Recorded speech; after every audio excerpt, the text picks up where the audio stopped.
May mga kapuso kita mga kapuso nga nakabaton sang grasya kagapon. Ba may temprano sila nga Pasko ba ang grasya halin sa sonta tutukan ta agtatakan approve.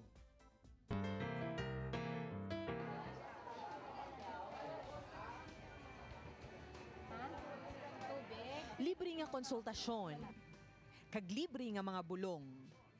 Ini ang pila lamang sa malipayon nga ginbaton sa kapin 118 tanan ka mga kapusong Ilonggo sa ginpatigayon nga Medical and Dental Mission sa Zonta 1 International of Iloilo City sa Barangay Esperanza, Tanza sa city proper.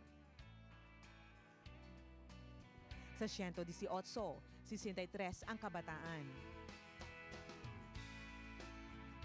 Magluwa sa libre nga bulong kag konsultasyon gikan sa mga doctors ng Iloilo Mission Hospital, nakasave man sang pila kagatos ang mga ini sa paghibalo sang ila fasting blood sugar o kon FBS, cholesterol screening kag ECG nga wala sang bayad.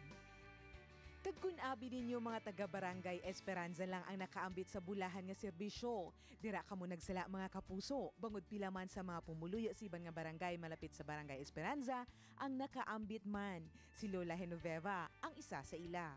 Akon high blood, akon nga hapo pag ubo, amo mali pa na imnon ko karon mag-abot ako. Iprano pa gani ila pumaskwa mo. Ang pila ka mga nanay naman, hindi na kinahanglan magulat pa nga makatipon sang kwarta agud magabot o kung makayo ang guba nga ngipon sa mga chikiting. Bangod gin-advance naman nga pamaskwa sa ila sa mga dentista ang pagpagabot kag pagpasta.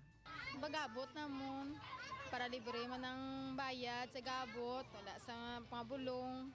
Pati kami pa-check up man kami, kabataan namon, kay priority na namon nimong ma-accommodate kami tanan bala sa mga tanan man namon nga batsyag. Meeting place ang Zonta 1 ining Tilipunan Community Center. Bangod nangin kabahin na sila sang barangay, diri nila gin pa kamaayo nga ipatigayon ining ila misyon.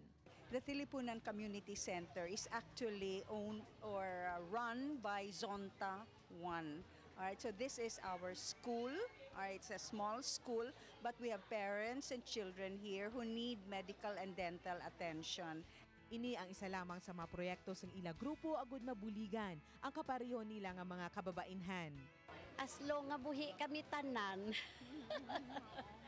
Amo gina ang amon nga mga misyon no sa amon nga club. Ang mga kaangay nila kag ang ini nga aktibidad nga nagabulig sa mga kapuso naton nga may problema sa ikaayong lawas, dapat lang gid tatakan, approve.